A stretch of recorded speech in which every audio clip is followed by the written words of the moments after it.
नमस्कार दोस्तों, सक्षम लाइव में आज आपका स्वागत है। बड़े दिनों बाद आपसे मुलाकात हो रही है, बात हो रही है और सबसे अच्छी बात तो ये है कि आज हमें मुद्दा भी मिला हुआ है, कामयाबी, संघर्ष और हकीकत। तो आज कामयाबी, संघर्ष और हकीकत में हम चर्चा करने से पहले आप सबसे माफ़ी मांगेंगे, क्योंकि काफ़ी दिनों बाद ये समय आया है जब हम आप सबके बीच में आए हैं और बहुत सारी ऐसी चीज़ें रही हैं, बहुत सारे ऐसे काम रहे हैं जिस काम को लगातार निपटाना पड़ता है, देखना पड़ता है, साथ ही अपने साथियों को देखना पड़ता है, बात करना पड़ता है और क्षेत्रीय समस्याओं का आकलन भी और उनके निवारण की दिशा भी उसी आधार पर तय करनी पड़ती है। तो दोस्तों, आज हम लोग बात कर रहे हैं कामयाबी, संघर्ष और हकीकत, जिस पे चर्चा करने जा रहे हैं। उससे पहले हम आपको बता दे रहे हैं कि आप हमारा व्हाट्सएप नंबर है, आप उसे नोट कर दीजिए 9311124880।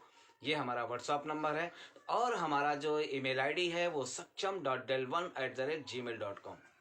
आप इसे दोबारा नोट कर सकते हैं, saksham saksham.del1@gmail.com। आप हमें अपने सुझाव इसमें भी मेल कर सकते हैं। आप हमें डायरेक्ट फेसबुक पे भी अपने सुझाव या कमेंट्स हमें लिख सकते हैं। हम आपके सुझाव का, आपके कमेंट्स का इंतजार करेंगे। और साथ ही दोस्तों, अब हम शुरुआत करते हैं अपनी चर्चा से। तो हम लोग करते हैं कामयाबी से। और आपने बहुत खूबसूरत इमारतें देखी होंगी। अगर आपने ताजमहल का दीदार किया हो तो देखा होगा कि ताजमहल कितना खूबसूरत, जो हमारे देश का एक अजूबा है, विश्व के एक अजूबे में गिनती आती है उसकी, और वो कितना खूबसूरत किस तरह तराशा गया, किस तरह बनाया गया। इसी तरह अगर हम कुतुब मीनार की देख लें, लाल किले की देख लें या अक्षरधाम मंदिर को देख लें, किसी भी प्रकार के ऐसे स्थान को देख लें जिसको देखने मात्र से आत्मा प्रफुल्लित होती है या देखने से एक खूबसूरत नजरिया अपने दिमाग में आता है, उसकी कला के हम वशीभूत हो जाते हैं, या कि हम ये कहें कि हम कला, उसकी जो उसमें जो कला आकृति अपनाई गई है, जो कलाएं उसमें दिखाई गई हैं, उसके हम अभिभूत हो जाते हैं। लेकिन दोस्तों, उस कला के पीछे का देखिए, उसका एक एक पत्थर जो उसमें लगाया गया है, उसे तराशते वक्त उस पत्थर ने कितनी चोट खाई होगी। आज वो दर्शन के काबिल क्यों बना? क्योंकि उसने हजारों चोट खाई है, हजारों दर्द सहे हैं, उसके अनेकों टुकड़े हुए हैं, उसको छिन्न भिन्न कर दिया गया है और वो फिर हमारे दर्शन के लायक बना दिया। तो हमें उस इमारत की सुंदरता तो नजर आती है, हमें उस इमारत की सौंदर्यता तो नजर आती है, हमें उस इमारत की कला तो नजर आती है, लेकिन उसके पीछे जो उसमें किया गया है, शायद हम उसकी कल्पना नहीं करते। सेम यही बात होती है हमारे जीवन में। हर किसी कामयाब, जो लखपति बन गया, जो करोड़पति बन गया या जो अरबपति बन गया, उसको गाली देना तो सहज है, लेकिन कितने दर्द सहे होंगे, कितनी रातें काली की होंगी, कितनी मेहनत की होगी, इसका अंदाजा हम नहीं लगा पाते। शायद इसीलिए, लेकिन अब हम ये नहीं कहेंगे कि आपने कुछ ऐसे भी लोग हैं जो रातों रात रईस बन जाते हैं, रातों रात लखपति बन जाते हैं, काला धन कमाते हैं, चोरी करते हैं। मैं इस चीज की बात नहीं करता। एक्चुअल जिसने इमारत बनाई है, सच में जिसने महारत हासिल की है, मेहनत किया है, उसके कामयाबी को देखने से अच्छा है, उसकी चेहरे की चमक देखने से अच्छा है, उसके काले दिन जो थे, उसकी जो रातें काली थी, हम उसका अध्ययन करें। अगर हम उसका अध्ययन करेंगे तो निश्चित ही हमें सफलता मिलेगी, क्योंकि उससे मिली हुई सीख हमें रास्ता दिखाएगी। दोस्तों, इसीलिए कहा गया है कि कामयाब व्यक्ति की सिर्फ चमक ही नहीं लोगों को देखनी चाहिए, बल्कि उसके जीवन में जितनी रातें उन्होंने काली की हैं, जितने दिन उन्होंने मेहनत से गुजारे हैं, जितना उन्होंने संघर्ष का सामना किया है, हमें उसको जानना बेहद जरूरी है। इसीलिए हमें कामयाब व्यक्तियों की हिस्ट्री, कामयाब व्यक्तियों का जीवन पे लिखी गई जो किताबें हैं, हमें उसका अनुसरण करना, उसको जानना, उसको करना बेहद जरूरी है। क्योंकि अगर हम उसका सामना करना चाहते हैं, हम ऐसा बनना चाहते हैं, हम ऐसा करना चाहते हैं, हम भी अपने जीवन को एक सुंदर जीवन बनाना चाहते हैं, या हम एक ऐसा जीवन दे करके जाना चाहते हैं, एक ऐसा माहौल बना के जाना चाहते हैं जहाँ की लोग देखें, तो उसके लिए हमें इस तरह के संघर्ष को, इस तरह की बातों को, इस तरह के आयाम को अपनाना पड़ेगा। इसलिए बेहद ज़रूरी है दोस्तों, हम बार बार आपको इसलिए दोहरा रहे हैं, बता रहे हैं कि हर कोई सुंदरता का दीवाना होता है, हर कोई सुंदर देखने के लिए मेहनत करता है। आप तो जंगलों में भी लोग जाते हैं, जंगल की सुंदरता को देख लेते हैं, नदियों की सुंदरता को देखते हैं, पहाड़ों की सुंदरता को देखते हैं, लेकिन उन्हें ये नहीं पता कि वो जो नदी निकल के गई है वो कितने पत्थरों से ठोकर खा खा करके बह रही है, इसका अंदाजा शायद हमें नहीं रहता। अगर हम इसका अंदाजा लगा लें, हम उसके मीठा जल तो ग्रहण करते हैं, लेकिन उस जल में इतनी ठोकर खाने के बावजूद भी वो मीठा क्यों है, इसका अंदाजा हम शायद नहीं लगा पाते। और उसके लिए हमें किसी की जीवन जीवनी पढ़ना है, उससे पहले हमें अपने जीवन में एक मिठास भी लानी पड़ेगी, जिसका उदाहरण मैंने एक पानी से दिया। पर्वत देखने में काफी खूबसूरत लगता है, जब हम चढ़ाई करते हैं तो बहुत तकलीफदायक होता है, लेकिन उसका निर्माण जो हुआ, उस पर्वत का जिस तरह निर्माण हुआ, खुद को तैयार किया है, या प्रकृति ने उसको तैयार किया है, उसकी तैयारी को तो आपने देखा ही नहीं होगा कि किस तरह पिघला होगा, किस तरह उड़ा होगा, किस तरह की तकलीफों को, यानी कि लोग अपने ही जमीन के नीचे का जो मलबा है उसको पूरा इकट्ठा करके एक पूरा पहाड़ बना होगा। तो इस तरह के बहुत सारे उदाहरण हैं जो हमें जानने चाहिए, हमें समझने चाहिए। तो इसीलिए दोस्तों मैं उस बात को दोबारा दोहरा रहा हूं कि कामयाब व्यक्ति की सिर्फ चमक ही नहीं लोगों को देखनी चाहिए, बल्कि उसने कितने अंधेरों का सामना किया है, कितनी रातें काली की है, हमें उसको भी जानना बेहद जरूरी है। यदि सपने को सच करना है, यदि अपने सपने को सच करना है, तो सपने को सच करने से अच्छा होगा कि अपने जो रास्ते हैं उन रास्तों का सही चयन करें।